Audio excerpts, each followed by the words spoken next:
Très intéressant parce que la technique, elle est récente, elle date de moins de 15 ans. Moi, quand j'ai fait mon travail sur les tumeurs de la fosse, je ne savais pas ce que c'était le rôle du langage dans le cervelet. Je ne savais pas du tout ce que c'était le rôle de la cognition dans le cervelet. On ne le savait pas. Eh bien, aujourd'hui, on le sait. On le sait grâce à l'IRM fonctionnel. Et l'une des choses que je reproche le plus, pas à vous en tant que candidat, mais aux imageurs, comment se fait-il que dans ce pays, en 2020, on ne peut pas faire une IRM fonctionnelle? C'est extrêmement grave et on ne peut pas parler de chirurgie fonctionnelle sans IRM fonctionnelle. Comment voulez-vous me parler de la cognition du langage quand vous ne voyez pas les petites lumières rouges s'allumer dans le cervelet? C'est impossible. Ce n'est pas de votre faute. Mais vous auriez dû vous battre et vous devez continuer à vous battre parce que votre thèse ne fait que commencer, à mon avis, maintenant que vous avez vos 30 cas et vous allez en avoir d'autres et que vous allez commencer à vous intéresser réellement à pourquoi on n'ouvre plus le verbis. Moi, le dernier verbis que j'ai opéré, il remonte à une douzaine d'années. C'était un épendymome du toit. Et le jeune garçon qui venait de Borj-Bouarerich, je me souviens parfaitement, il s'est réveillé avec un mutisme. Et son vieux papa, avec son chef, il me dit, docteur, qu'est-ce qu'il y a? J'ai dit, écoutez, c'est une complication qui existe. Et je ne savais pas pourquoi. Et maintenant, on sait pourquoi. Il ne faut plus ouvrir le vermis. Il ne faut plus tracter sur les noyaux d'entrée latéralement. Il ne faut plus. C'est la science qui évolue, alhamdoulilah. Mais l'une des choses capitales, à mon avis, que vous devriez faire maintenant, c'est de commencer à vous battre pour avoir tous les neurochirurgiens dans la salle. Pas seulement pour le cervelet. Comment voulez-vous opérer une tumeur dans la région du langage et vous ne connaissez pas exactement la zone du langage? Chacun de nous dans cette salle n'a pas la même zone du langage. Chacun de nous a une zone différente. Elle est localisée de manière différente dans chaque cerveau humain. Et comment voulez-vous que j'opère une tumeur quand je ne sais pas comment elle a dévié les voies d'accès et les voies de descente? Bref, aujourd'hui, il n'est pas permis de faire de la neurochirurgie, de la vraie neurochirurgie, sans IRM fonctionnel. Et je le dis à très haute voix, s'il y a des gens qui veulent m'écouter, maintenant la neurochirurgie algérienne doit aller dans ce sens. Maintenant, on a travaillé sur le morphologique. Oui, mais dans un lobe frontal, il peut y avoir mille et une choses. Et je ne sais pas. Comment je vais ouvrir un lobe et je ne sais pas qu'est-ce qu'il y a dedans? C'est pas normal. Bagarrez-vous, ça suffit. Ça ne peut pas continuer comme ça. L'Allemand a oublié IRM dans la salle opératoire. Et nous sommes en train d'acheter une IRM dans la salle opératoire. Une IRM fonctionnelle dans la salle opératoire. Pour que vous puissiez, à n'importe quel moment de votre opération, dire ça sert à ça. Si vous le blessez, vous allez rêver un malade amputé, handicapé. On n'a plus le droit, aujourd'hui, en 2020, on n'a plus le droit de rêver un malade avec un déficit, qu'il soit sensitif ou moteur ou cognitif ou autre. À mon avis, c'est l'occasion pour nous tous, et à l'occasion de ce nouveau, ce que j'appelle moi le new cérébellum, ce nouveau cérébellum, c'est l'occasion pour nous de commencer un travail différent et un travail nouveau. Et ça, je vous invite à le faire, parce que c'est le travail, c'est de votre thèse qui ne fait que commencer maintenant. Je ne sais pas pourquoi je m'énerve. Et voilà. Alors, honnêtement, à mon avis, je le dis à haute voix, j'ai apprécié ce travail. Vous avez respecté fortement nos recommandations, nos suggestions, ça c'est bien. Et vous avez promis et vous avez réalisé. J'aime les gens de parole. Et je ne vous connaissais pas bien, mais je pense qu'au travers de ce travail, je commence à vous connaître un peu. C'est un sujet extrêmement difficile, attention. Une petite cavité comme ça qui est pleine de tumeurs. Il y a toutes les variétés tumorales du cerveau dans cette petite loge de la fosse postérieure. Et vous avez su faire un plan qui vous a permis de les étudier une à une, même s'il y a quelques petites choses dont je vous parlerai après.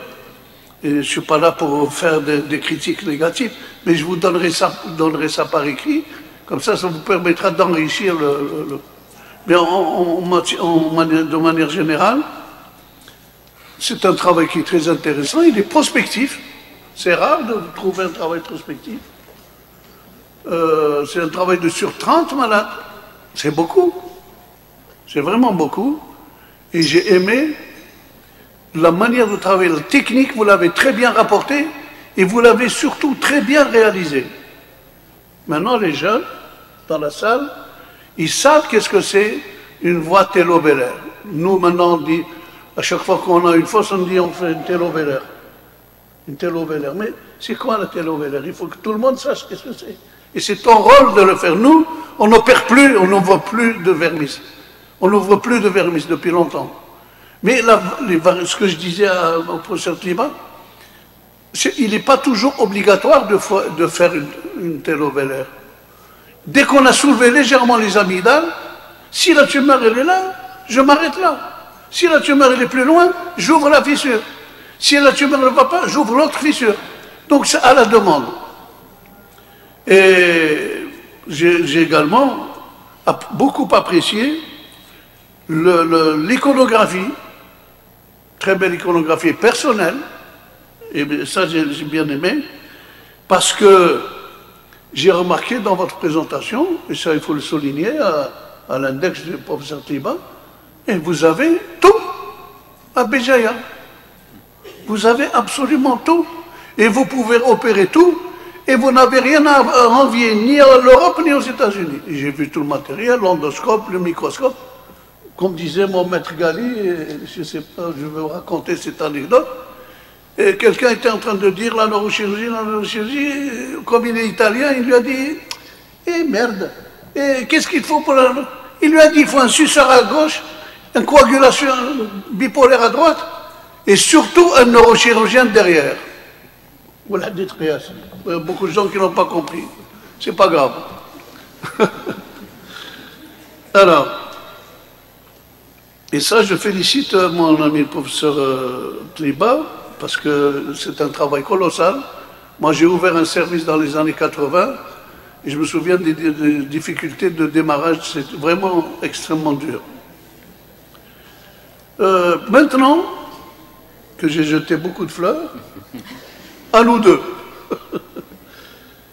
Il y a un véritable problème, j'en ai déjà parlé, c'est lié fonctionnel, il faut le souligner. Le deuxième problème, je ne suis pas d'accord avec votre gestion du liquide céphalorachidien, et en particulier avec votre DVP. Personnellement, je suis formellement contre toute DVP. Pourquoi? Parce que vous avez affaire à une hydrocéphalie triventriculaire qui s'apprête le mieux à la ventriculosysténostomie endoscopique. Il n'y a rien de mieux. Vous avez 99% de réussite quand c'est bien fait. Bien sûr, il ne faut pas oublier d'ouvrir le moment de l'héliquis, mais avant l'opération, si vous faites ça, vous n'avez pas besoin de DVP préopératoire et vous n'avez surtout pas besoin de DVP post-opératoire, comme vous en avez eu. Donc il faut inverser l'équilibre entre la dérivation ventriculo-péritonéale que vous devez abolir, c'est mon point de vue, on l'a prouvé, on l'a démontré, éviter toute forme de dérivation ventriculo-péritonéale. Vous avez affaire à un enfant qui est bien en urgence, il est en opistotonose, paf, ponction ventriculaire. Le malade se réveille. Et après, vous avez le temps de faire une DVP, de faire une biopsie et de faire le reste. Donc, à mon avis, la gestion de l'hydrocéphalie, vous devez avoir une révision sur ça. Vous avez parlé tout à l'heure de l'astrocytome kystique, que vous pouvez ponctionner, vous pouvez même l'opérer. Par voie endoscopique, vous videz le kyste et vous faites une injection tumorale par voie endoscopique. Et j'ai beaucoup aimé, puisqu'on parle d'endoscopie, j'ai beaucoup aimé le fait que vous utilisiez plus souvent l'endoscopie dans la face postérieure, quoiqu'il y ait quelques petites réserves. Quand ça saigne, le rouge, c'est le noir du chirurgien. En endoscopie, dès qu'on voit rouge, on se sort. Mais si la tumeur ne saigne pas beaucoup, je vous encourage, parce que moi-même je suis l'un des pionniers de la neurondoscopie, je vous encourage à utiliser, être curieux dans les angles, utiliser un flexible, utiliser un optique qui va sur les côtés à 45 degrés. Je sors un peu du sujet, mais l'endoscope, vous devez le mettre partout. Quand vous êtes coincé devant un anévrisme, vous mettez un endoscope latéralement et vous voyez le coller. Dans la fosse postérieure, c'est pareil. Quand vous ne savez pas où aller, vous mettez un endoscope. Seulement par curiosité. Et vous allez voir que vous allez découvrir des choses. Donc la gestion du LCR, je vous ai dit que je n'étais pas tout à fait d'accord. Et bon, j'ai écrit ici la position, je saute vers la position opératoire. Il y a des réanimateurs dans la salle? Ah, j'espérais qu'il n'y en ait pas, comme ça je peux vous taper dessus. Non, mais écoutez, madame, pourquoi vous ne voulez pas nous faire des positions assises? Hein? Ah non, c'est la position assise. Le chirurgien est à l'aise. Et quand le chirurgien est à l'aise, il fait un travail fabuleux. Il est assis comme ça, et la fosse est comme ça, et il travaille à l'aise, il enlève la tumeur. Quand je ne suis pas bien, j'ai mal au dos. J'enlève un peu de tumeur et je me sauve à la maison. Laissez-nous opérer. Moi, j'ai opéré des malades en 85, quand j'arrivais à Blida, avec un méfil, je faisais des positions assises. Aujourd'hui, on ne fait pas de position assise. Et donc l'Américain qui fait les vidéos, comment il s'appelle, Cohen. Une fois, je lui ai écrit, je parle beaucoup, hein. Il regarde sa montre. C'est pas bien, ça. Et une fois, je lui ai écrit, je lui ai dit, pourquoi vous n'opérez pas les fosses assises? Vous devinez la réponse? Il me dit, les réanimateurs ne veulent pas. Aux États-Unis. Aux États-Unis. Cohen, tout Cohen qu'il était. Il faut discuter avec eux, à mon avis. Je pense que la position joue un rôle important et nous permet de drainage sanguin, nous permet de drainage tumoral, etc. La sonde de soins gang. Oui, bien sûr, c'est à eux de l'acheter. Moi, je suis prêt à le racheter. Hein. Je ne vais pas rentrer dans beaucoup de détails, j'ai dit l'essentiel. Ah oui, madame m'en a parlé. C'est rare, mais il faut en parler. Malheureusement, c'est la vérité. C'est rare de trouver une thèse où il n'y a pas beaucoup de fautes. Dans beaucoup de thèses auxquelles j'ai assisté, j'ai passé mon temps à corriger. C'est vous qui avez fait le texte tout seul ou il y a quelqu'un qui vous a aidé? Eh bien, chapeau. Vraiment. Hein? Alors, je devais avoir peut-être... Oui, alors tu as dû l'enlever, l'iconographie. L'iconographie qui n'est pas la tienne, tu l'as changée. Pardon? Hein? Ah, je ne l'ai pas vu, non. Bon, alors je retire ce que je dis. Hein? Voilà. Bon, il y a quelques petites choses à dire. Oui, vous avez mis la classification de Chang, qui est une classification...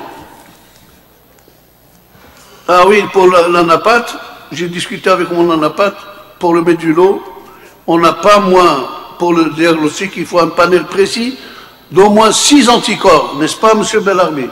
Au moins 6 anticorps, minimum. Et pour différencier entre un éponymoblastome et une tumeur embryonnaire, il faut d'autres machins. Ça, il faut rentrer dans le détail. Parce que maintenant, sur le plan pratique, on ne fait pas seulement le diagnostic, mais on travaille également sur le pronostic de la tumeur, avec des anticorps. Là, on n'a pas de souci. Bon, bien sûr, le P53 et de la bêta-caténine. Et là, mon anapathe m'a dit que c'était largement suffisant. Et moi, je m'intéresse beaucoup à l'anapathe. Alors, Dans le grading à la page 101, ils sont gradés épandymome papillaire, épandymome à cellules claires, ils sont gradés grade 2, ils n'ont pas grade 1, comme vous l'avez mis ici. Il faut corriger. N'est-ce pas, M. Bellarmi? 101. Alors, une autre remarque que je vous ai faite, j'espère que vous avez corrigé, c'est en grès. La radiothérapie, c'est en grès. Et pour les épandymomes, est-ce qu'il y a une place encore pour la chimiothérapie? Je me souviens qu'à l'époque, on disait il faut faire de la chimiothérapie parce que ça retarde les récidives. Je ne sais pas ce que vous en pensez dans votre expérience. Alors, j'avais quelque chose d'important également à vous dire. Oui, dans les plexus, puisque vous avez parlé de toute forme de tumeur, vous avez parlé en page 122 des papillomes choroïdiens. Ce sont des tumeurs de l'adulte, mais il faut parler aussi des carcinomes de l'enfant, qui posent réellement de gros problèmes, n'est-ce pas, M. Bellarbi? Je vous prends toujours à témoin.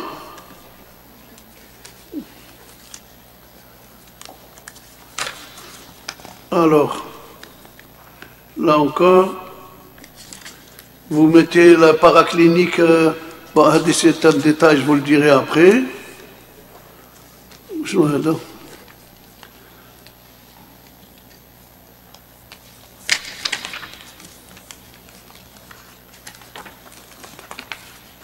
Le tumeur de l'ermite du Croc, c'est un amartome qui pose véritablement... Vous avez eu l'ermite du Croc dans votre série? C'est cérébelleux. Hein? 2 cas. Oui. Pas dans la série. Pas dans la série. J'ai pas trouvé dans la série. Non, c'est cérébelleux. Ouais, l'astrocytome kystique est aussi cérébelleux, si on va parler comme ça.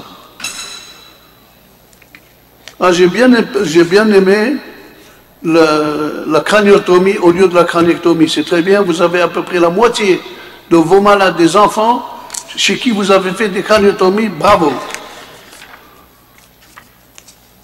Alors que c'est souvent très facile à faire avec un craniotome.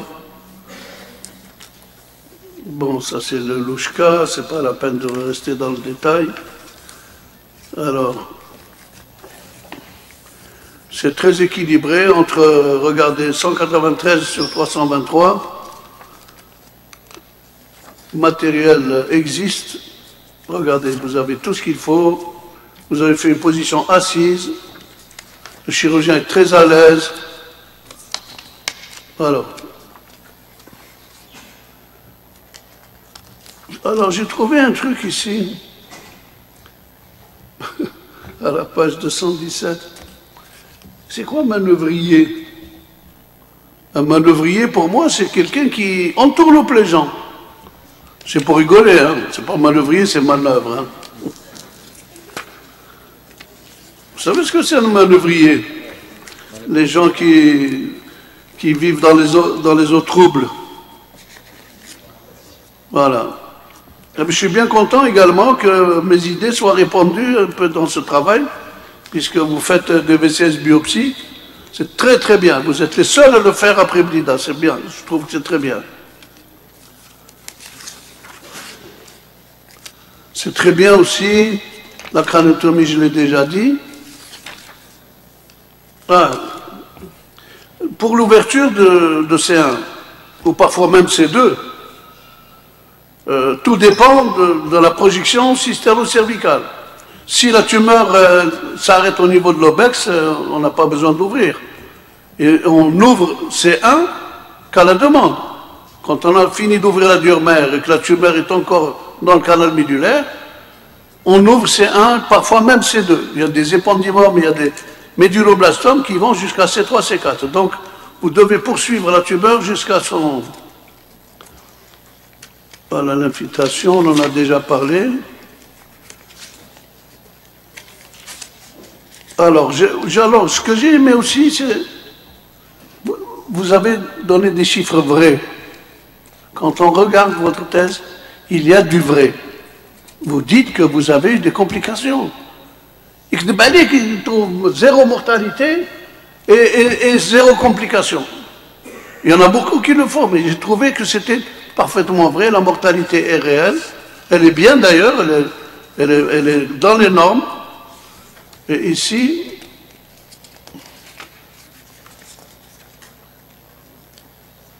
oui, alors pour les nerfs mixtes, ça ne sert à rien d'aller très très latéralement. Ça ne sert à rien parce que souvent la tumeur, elle coule en médian et paramédian. Si on va latéralement, bien sûr, il y a des petites branches descendantes du 11 que vous allez blesser et que vous allez avoir ça. À mon avis, paramédian et écarté en soulevant, sans écarter parce que vous allez avoir des problèmes avec l'artère cérébelleuse, avec les noyaux dentelés. Et ça, c'est pas très terrible. Bon, il ne reste pas grand-chose ici. Ah oui, j'ai aimé aussi le travail sur le follow-up de 0 à 30 mois. Et vous avez des chiffres vrais. Et ça, c'est très honnête. Ça, en tout cas, je ne sais pas comment vous êtes, mais je pense que vous êtes honnête et votre patron également. Et les chiffres sont véridiques. Il faut diffuser cette thèse. Hein. Il faut la diffuser, cette thèse, dans tous les services de neurochirurgie. Parce qu'il y a du vrai. Voilà. C'est ce que je dis pour terminer. C'est un travail qui est extrêmement intéressant, qui va servir aux plus jeunes. C'est comme une référence à FCP égale Israël. Ça te plaît, ça, hein? Voilà. En tout cas, moi, je l'ai vu avec beaucoup d'intérêt. J'ai passé des heures à la lire. Je l'ai disséqué. Après, je te montrerai tous les détails. Parce que j'aime la fosse postérieure. J'ai déjà fait une thèse sur ça il y a longtemps. Et j'ai trouvé qu'il y avait un plus et qu'il faut faire encore plus. Et j'ai reconnu au travers de ce travail, à chaque fois que les rares contacts qu'on a eu ensemble, quelqu'un de bien élevé, quelqu'un de fils de famille, timide mais déterminé. Ça j'aime bien, c'est une notion chez le neurochirurgien, la détermination. Et ça c'est formidable. Et je suis sûr que vous allez, si vous continuez comme ça, vous allez avoir une belle carrière universitaire, surtout que vous avez la facilité d'expression de l'enseignant. Voilà, j'en ai terminé.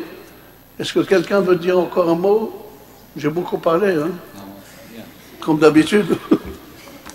Alors, je vous propose une chose, le jury va délibérer, on va sortir à côté, on va délibérer et on revient vous donner le résultat final.